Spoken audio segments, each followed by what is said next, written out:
가을이 성큼 우리 곁에 다가왔습니다. 한로를 맞은 산과 들녘은 노랗게 붉게 그렇게 물들어 가고 있습니다. 이 가을에 말씀을 통하여 우리의 심령도 우리의 모습도 주님께 물들어 갔으면 참 좋겠습니다.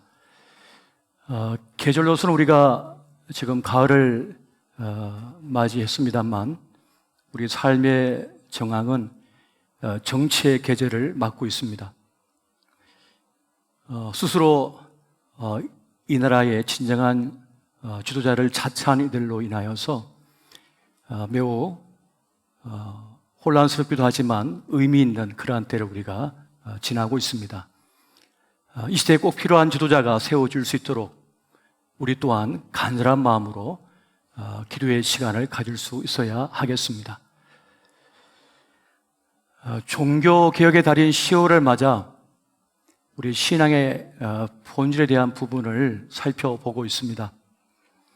지난주에는 진리가 자유케 하리라는 제목으로 진리 대신 주님으로 인하여 우리는 참 자유를 누릴 수 있다고 하는 그런 메시지를 나누었습니다.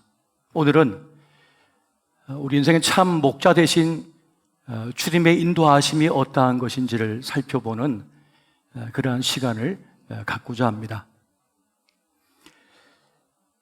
목자라고 하는 이 은유적 표현만큼 하나님 되심을 잘 알려주는 그러한 메시지도 없을 것입니다. 성경 곳곳은 하나님에 대하여 목자다 이러한 상징적인 표현을 계속하고 있는 것을 보게 됩니다. 이사야 선지자는 장차 오실 메시아의 모습을 목자와 같은 분이라고 이렇게 말씀하고 있는 것을 보게 됩니다. 이사야 40장에 보면 보라 주 여호와께서 장차 강한 자로 임하실 것이요 진이 그의 팔로 다스릴 것이라. 보라 상급이 그에게 있고 보응이 그의 앞에 있으며 그런 목자같이 양떼를 먹이시며 어린 양을 그 팔로 모아 품에 안으시며 젖먹이는 암컷들을 온순히 인도하시리로다 라고 말씀해 주고 있습니다. 장차 오실 메시아는 목자와 같이 우리를 보호하시고 인도하시고 먹이시고 구원하시는 분이시다라고 하는 것을 말씀해 주고 있는 것입니다. 마태복음에도 보면 오실 메시아가 어떠한 분이신지를 이스라엘 목자로 설명하고 있는 것을 보게 됩니다. 마태복음 2장에 보면 유대 땅 베들레헴아 너는 유대 고을 중에서 가장 작지 아니하도다. 내게서 한 다스리는 자가 나와서 내 백성 이스라엘 목자가 되리라 하였음이니이다 라고 말씀을 하고 있는 것을 보게 됩니다. 내 백성 이스라엘의 목자 되신 분이 오신다. 바로 그분이 메시아시다라고 하는 것을 말씀해 주고 있는 것입니다. 그렇게 성육신하여 이 땅에 오신 예수님께서는 이 땅을 바라보시면서 참 안타까워하셨습니다. 그 이유는 이 땅의 백성들이 목자 없는 양과 같이 유리하며 고통 속에 있었기 때문이었습니다. 마태복음 9장에 보니까 무리를 보시고 불쌍히 계시니 이런 그들이 목자 없는 양과 같이 고생하며 기진함이라. 주님께서 이 땅에 오셔서 보시니 이 땅에 수많은 백성들이 참 목자가 없어서 고통과 아픔 속에 있더라는 것입니다. 목자를 자처하고 지도자를 자처하는 이들이 많지만 그들은 도리어 그 권력을 이용하여 자기 욕심을 챙기고 그 양떼들을 돌보지 않더라 이것입니다. 주 1세기 팔레스틴은 고통과 아픔의 땅이었습니다. 로마 제국의 식민지 백성으로 살아간다고 하는 것은 참으로 고달픈 일이었습니다. 그들을 돌보고 보호하고 지켜주며 먹여야 할 지도자들은 자신의 것을 챙기기에 급급했고 도리어 폭도가 되어서 그 백성들을 수탈해 갔기 때문이었습니다. 당시의 사람들은 대부분이 이 기본적인 의식주를 해결하지 못하여 큰 고통 속에 있었다고 역사는 기록하고 있습니다. 1세기 팔레스틴의 1인당 연간 총 생산은 49.6데나리온이었다고 나타나 있습니다.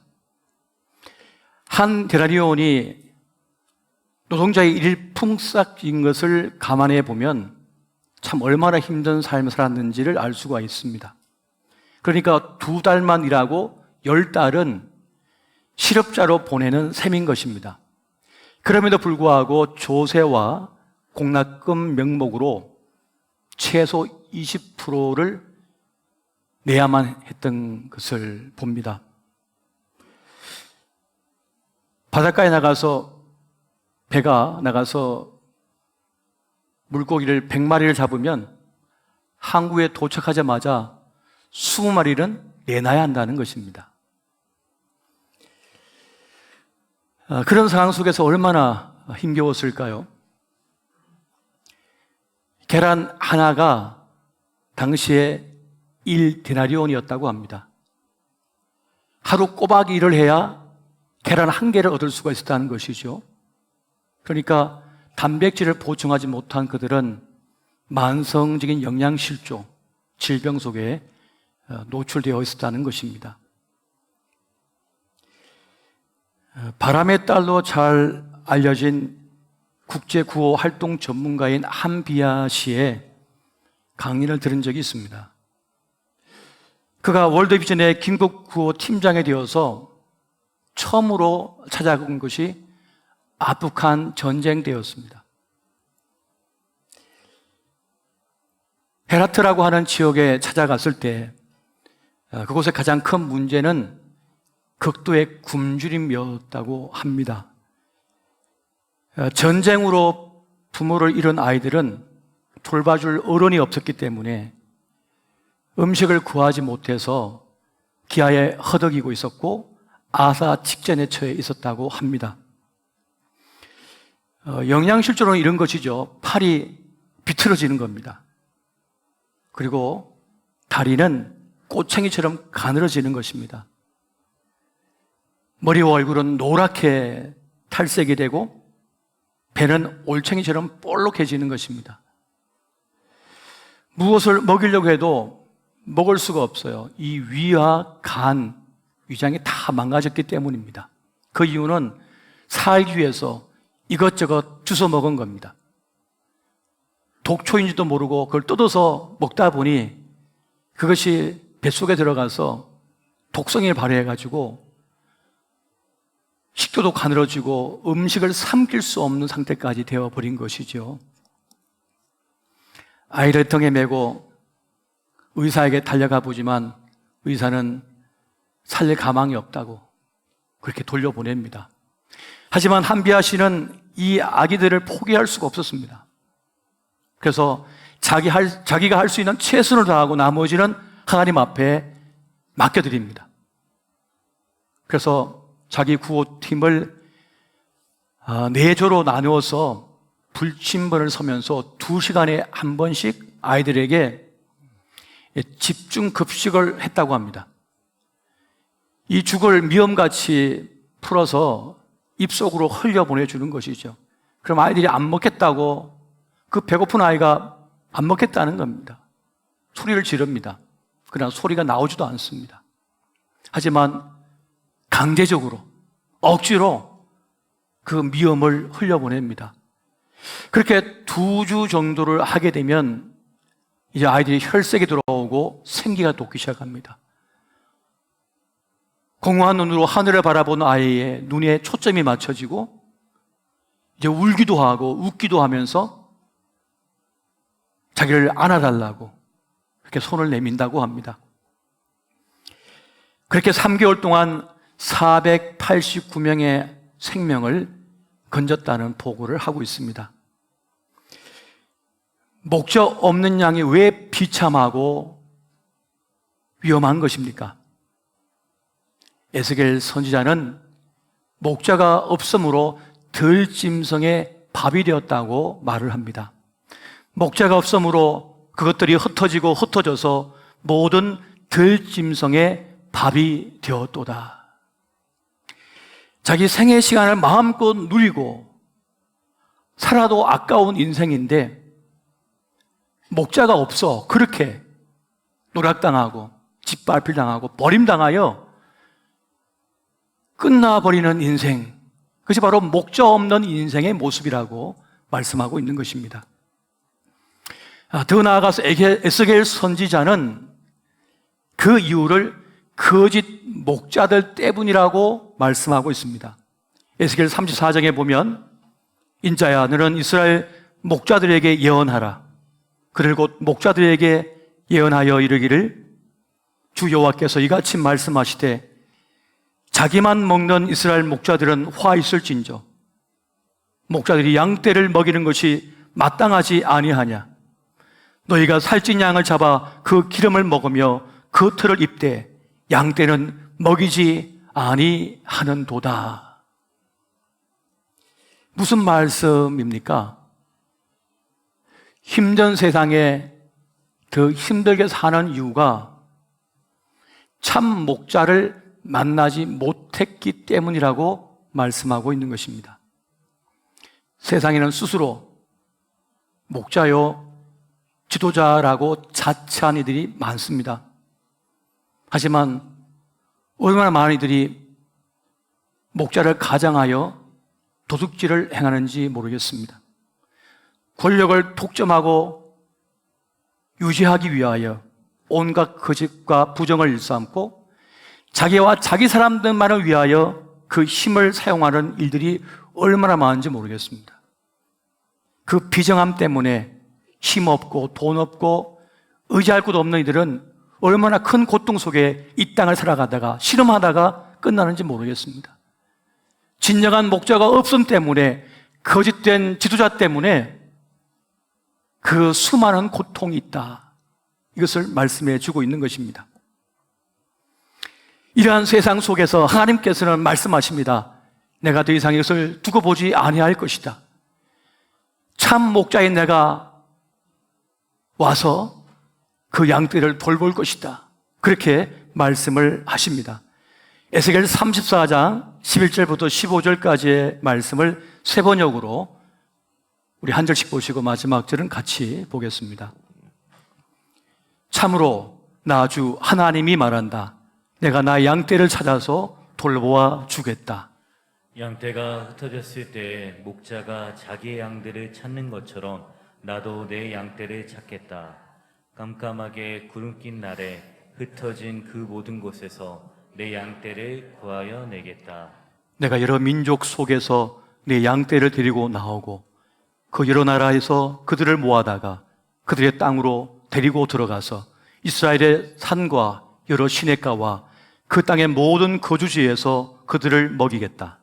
기름진 초원에서 내가 그들을 먹이고 이스라엘의 높은 산 위에 그들의 목장을 만들어 주겠다.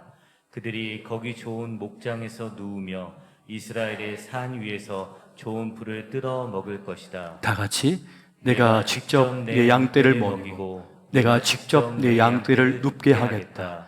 나 주 하나님의 말이다. 아멘. 우리 시대의 아픔이 무엇입니까? 오늘 같은 성자 독식 사회에서는 돈 없고 힘 없는 이들은 아무도 신경을 쓰지 않습니다. 돌봐주지 않습니다. 목자 없는 양과 같이 유리하며 고통당한 이들을 위하여 주님께서 인간의 역사 속에 개입하시겠다.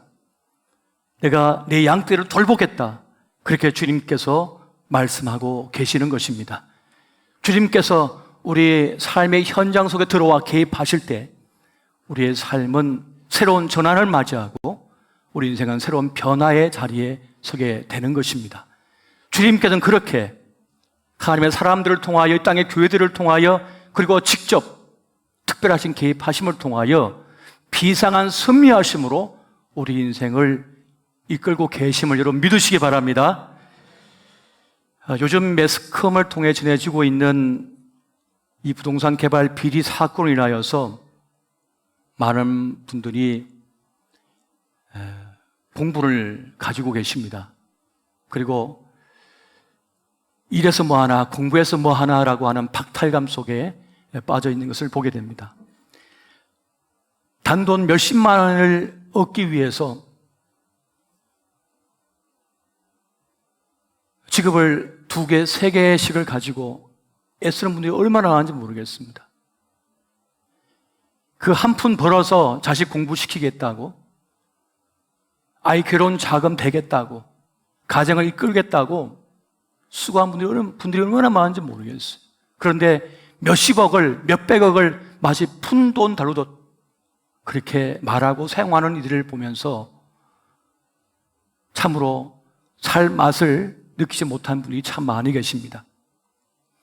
이러한 때에 우리는 주전 8세기에 예언자 미가의 엄중한 경고를 기억할 수 있어야 됩니다. 미가 2장에 보면 이렇게 말씀하고 있습니다. 악한 궁이라 하는 자들, 잠자리에 누워서도 음물을 꾸미는 자들은 망한다. 그들은 권력을 쥐었다고 해서 날이 새자마자 음모대로 해치우고 마는 자들이다. 탐나는 밭을 빼앗고 탐나는 집을 제 것으로 만든다. 집 임자를 속여서 집을 빼앗고 주인에게 딸린 사람들과 유산으로 받은 밭을 제 것으로 만든다. 그러므로 나 주가 말한다. 내가 이 백성에게 재앙을 내리기로 계획하였으니 이 재앙을 너희가 피할 수 없을 것이다. 너희가 거만하게 그럴 수도 없을 것이다. 그처럼 견디기 어려운 재앙의 때가 될 것이다.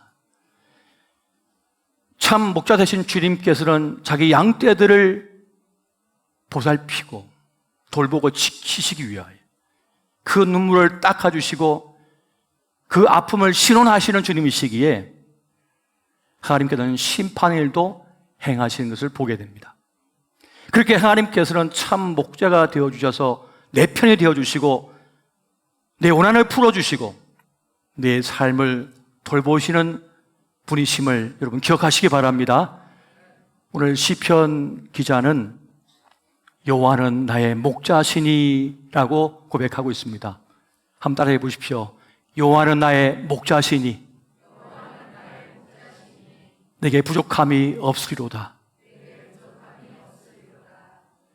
저는 한 주간 동안 여호와는 나의 목자시니라고 하는 이 말씀을 계속 묵상을 했습니다. 그 목자라고 하는 메시지, 그 단어가 저를 사로잡아서 그렇게 한 주간을 보냈는데요. 여호와께서 나의 목자가 되어주실 때 어떠한 일이 있는가? 지금까지 나를 어떻게 살아왔는가? 어떤 역사가 있었는가를 돌이켜보고 또 기대하는 그런 시간을 가졌습니다. 오늘 저는 2가지만 말씀을 나누고자 합니다. 여호와께서 나의 목자가 되어주실 때 어떠한 일이 있는가? 그 첫 번째는 주님께서 나를 인도하신다고 한 사실입니다. 한번 따라해 보십시오. 주님께서 나를 인도하신다. 목자 되신 주님께서는 우리를 인도하여 주십니다. 오늘 시인은 나를 푸른 풀밭에 누이시며 쉴만한 물가로 인도하신다라고 말씀하고 있습니다. 또 내 영혼을 이 험난한 세상 속에서 죽을 일만 쌓여있는 이 세상 속에서 내 영혼을 소생시키시고 악한 길이 많은 세상 속에서 바른 길로 인도하신다라고 그렇게 고백하고 있습니다. 주님은 우리 삶과 무관한 분이 아니십니다. 우리를 자녀 삼으시고 목자로서 우리 삶을 이끌고 계시는 것입니다. 그래서 생의 문제에 짓눌려서 사람다운 삶을 살지 못하고 사람다운 삶의 길을 벗어나지 않도록 우리를 돌보시고 함께하여 주신다는 사실입니다. 눈에 보이지 않지만 주님께서는 그 지팡이로서 대적들로부터 우리를 지켜 보호하여 주시고 또 막대기를 들어서 우리를 바른 길로 인도하여 주시는 분이시라는 것입니다. 호세아는 이러한 목자 되신 주님에 대해서 이렇게 말을 합니다. 그러므로 내가 가시로 그 길을 막으며 담을 쌓아 그로 그 길을 찾지 못하게 하리니, 하나님께서는 자기 백성이 어긋난 길로 가려고 할 때 가시로 그 길을 담을 쌓아 막으신다는 것입니다. 그래서 바른 길로 가게 하신다는 것이죠. 살다 보면 그런 생각을 가질 때가 있습니다. 왜 하나님께 나에게 이러한 일이 발생하도록 내버려 두셨나? 왜 나에게 이런 아픔을 주시는가? 왜 나에게 이러한 시련의 시간을 허락하시는가? 그렇게 하나님의 처사를 이해할 수 없어서 방황할 때가 있습니다. 예배가 드리기 싫어지고 기도가 되지를 않습니다. 성경책을 펼쳐 보는 것이 그렇게 어렵게 느껴질 때가 있습니다. 그런데 여러분, 주님께서는 우리에게 지름길이 아닌 애움길로, 돌아가는 애움길로 인도하실 때가 있습니다. 그런데 그 보잘것없는 장소인, 그 형편없는 자리인 그것이 내 삶의 변화를 가져오고 내 인생을 새롭게 하는 길이 되는 것임을 깨달을 때가 있습니다. 플라톤의 티마이우스에 보면 그런 장소를 코라라고 부릅니다. 코라는 도시와 사막 사이에 버려진 땅을 말하는 것입니다. 그런데 그곳이야말로 만물을 소생시키고 주저앉은 심령을 일으켜 세우며 마치 어머니가 아이에게 젖을 먹여서 다시 일으켜 세워내는 바로 그러한 장소가 된다고 하는 사실입니다.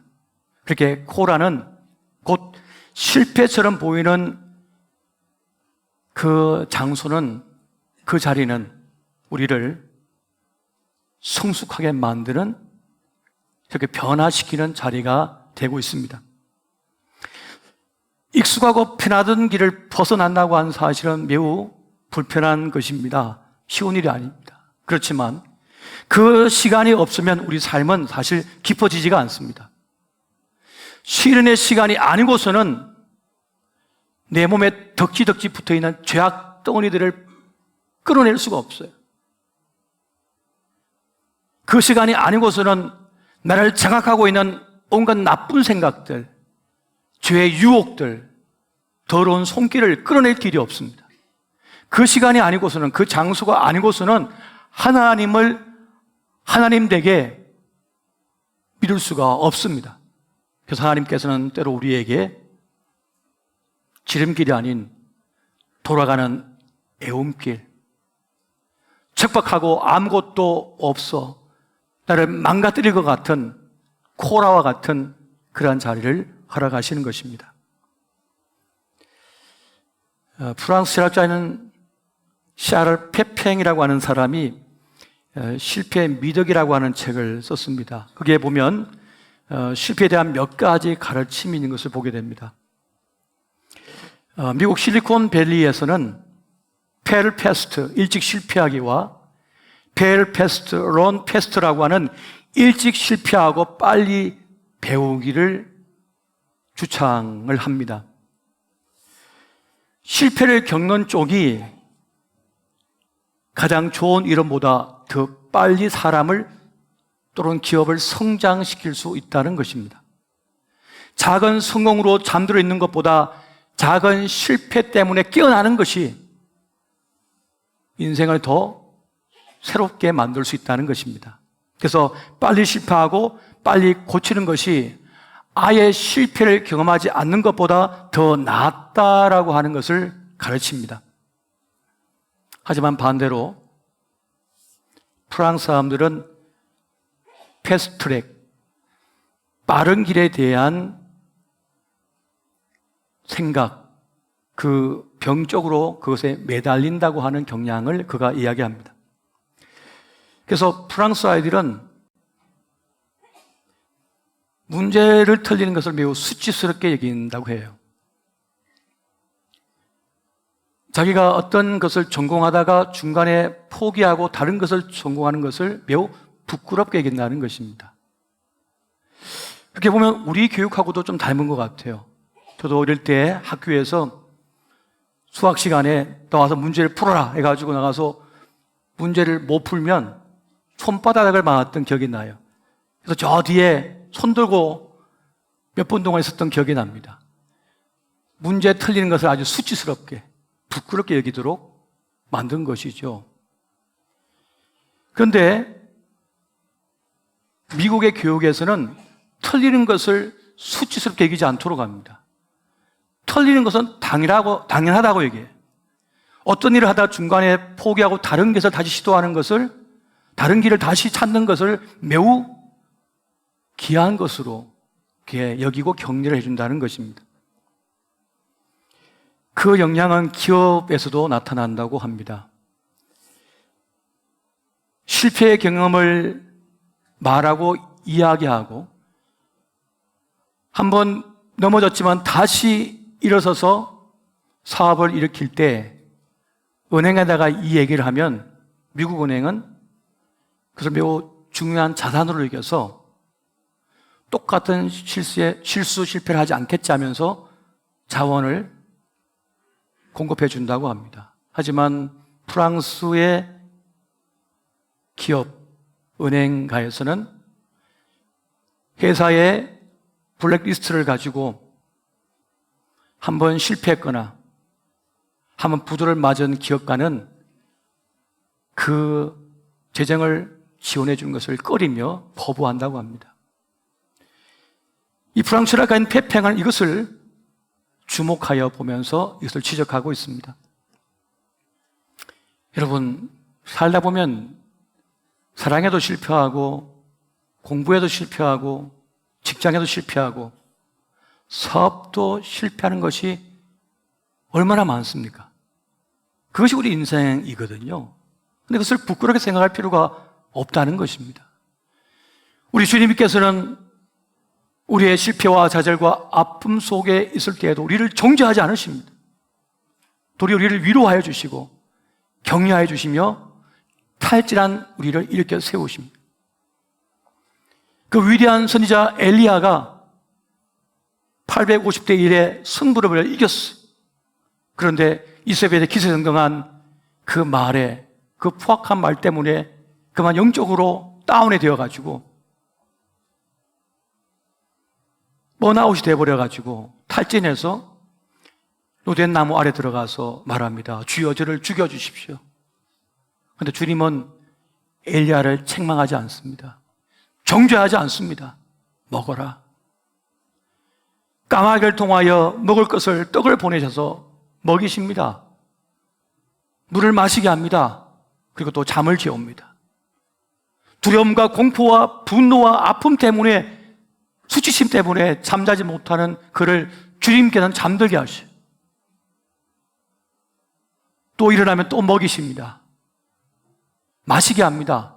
그리고 또 재우십니다. 그렇게 몇 달 며칠을 하여 그를 소생시킵니다.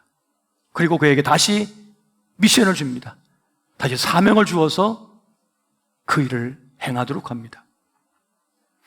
목자 되신 주님은 우리를 결코 정죄하지 않습니다. 우리를 버리지 아니하십니다. 어떠한 자리에 있다 할지라도 함께 하시며 괜찮아, 괜찮아 하시면서 이렇게 세우시는 것입니다.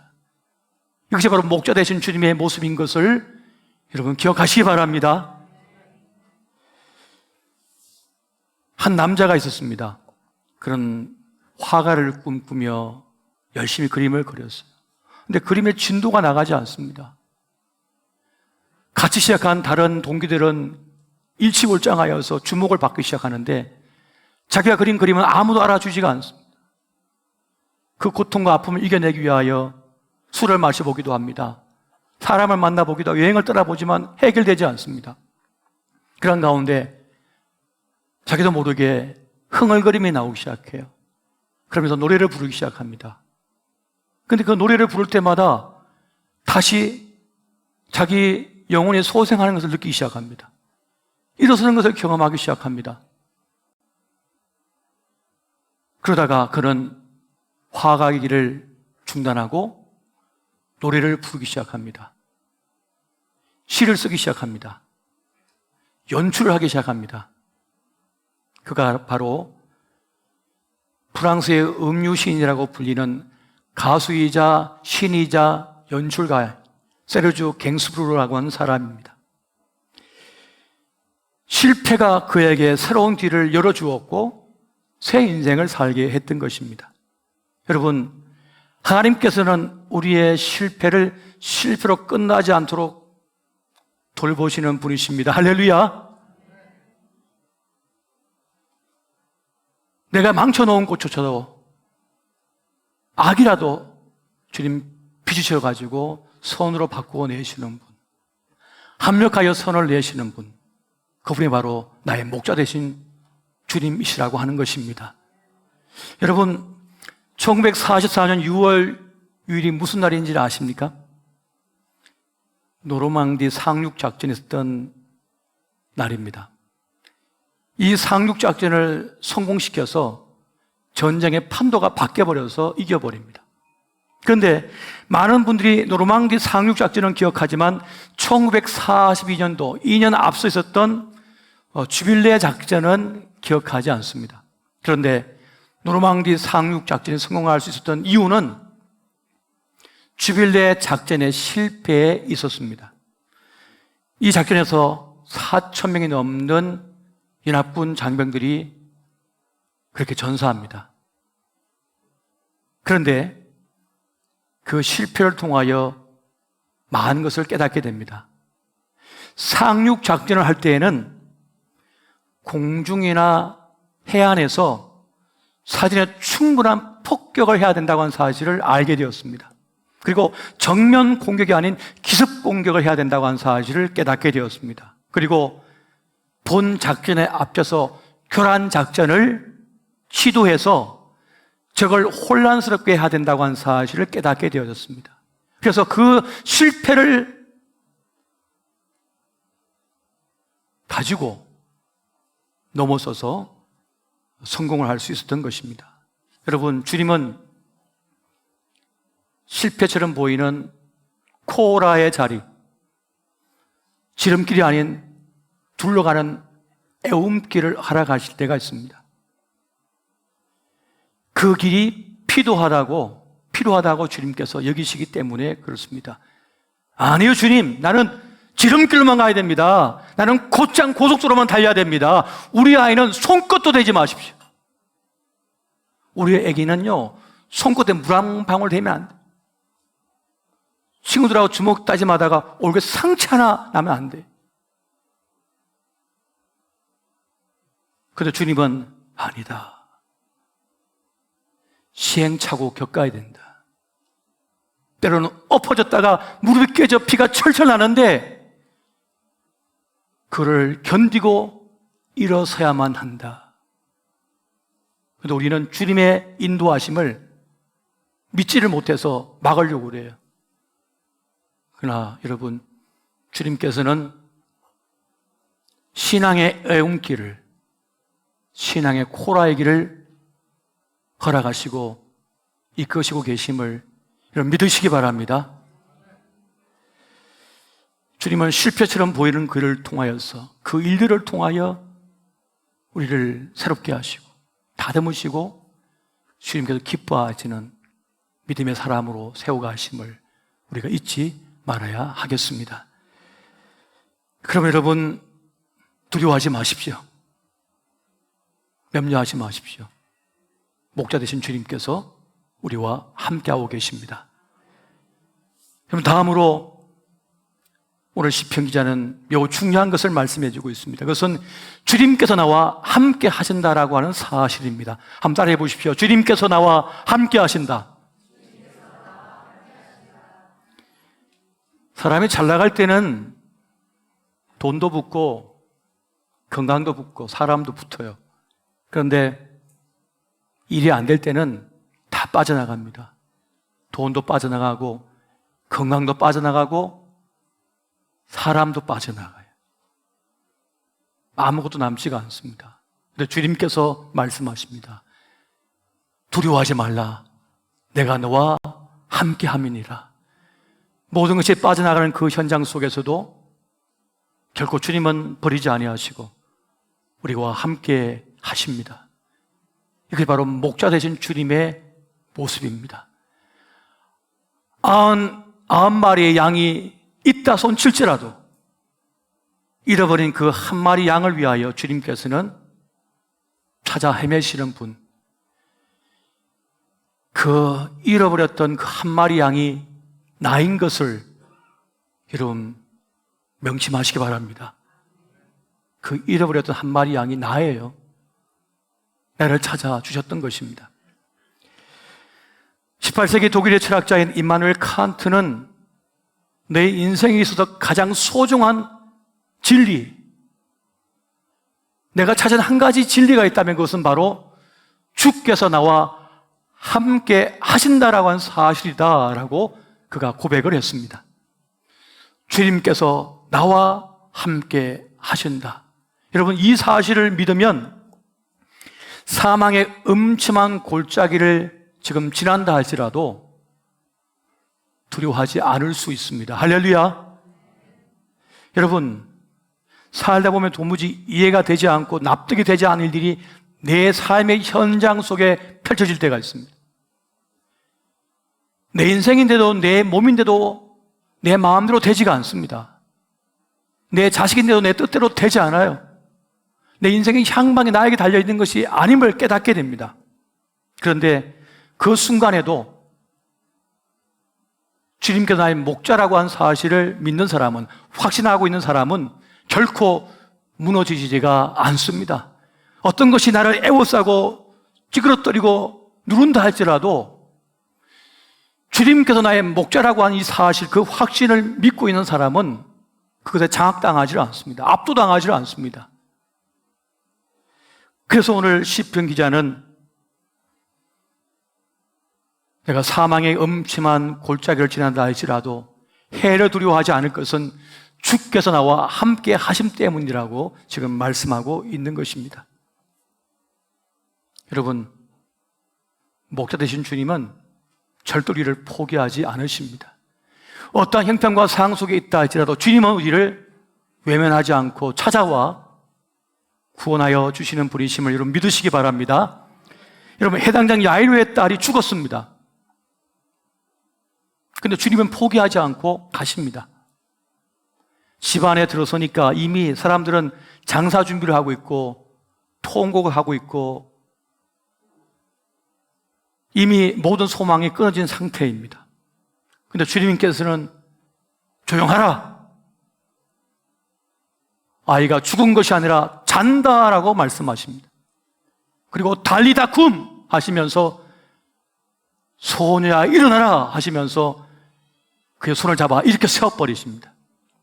그랬더니 그 아이가 살아나는 기적이 일어났습니다. 세상 모든 사람은 끝났어, 소망 없어, 아무것도 기대할 것이 없어 라고 말할지 모르지만 주님께서 보실 때는 죽은 것이 아니라 그냥 자는 것입니다.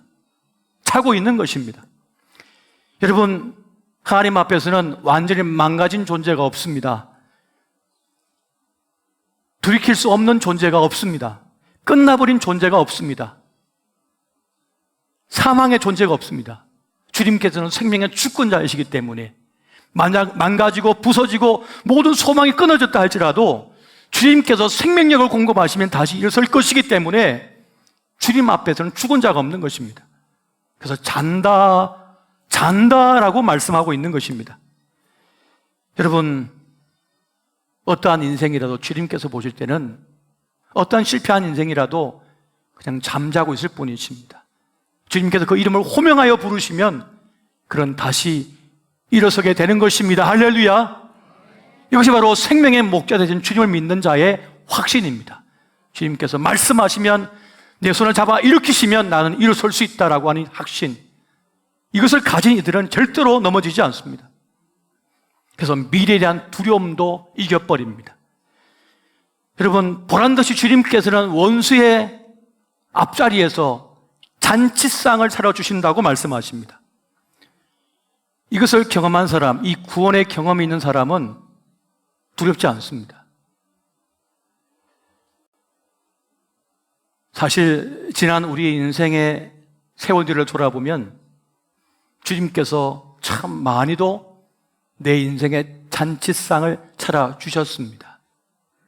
그런데 세상에 눈이 팔려가지고 마음이 팔려서 깨닫지 못하고 있었던 거예요. 주님은 수없이 많은 고비와 고비 속에 사망의 음침한 골짜기를 지날 때에 원수의 목전에서 내 인생의 잔치상을 차려주셨던 것입니다. 그런데 세상에 눈이 팔려가지고 마음이 팔려가지고 그걸 깨닫지 못했던 것이에요. 지난 일주일 동안도 주님께서는 내 인생의 잔치상을 차려주셨습니다. 근데 내가 그것을 알지 못하여 깨닫지 못하여 폄하하고 아무것도 아닌 양 그렇게 지나쳤던 것입니다. 지금까지 그렇게 해주셨던 주님께서는 앞으로도 내 인생의 고비마다 사망의 음침한 골짜기를 지날 때마다 원수 앞에서 그 목전 앞에서 잔치상을 차려주심을 믿으시기 바랍니다. 여러분,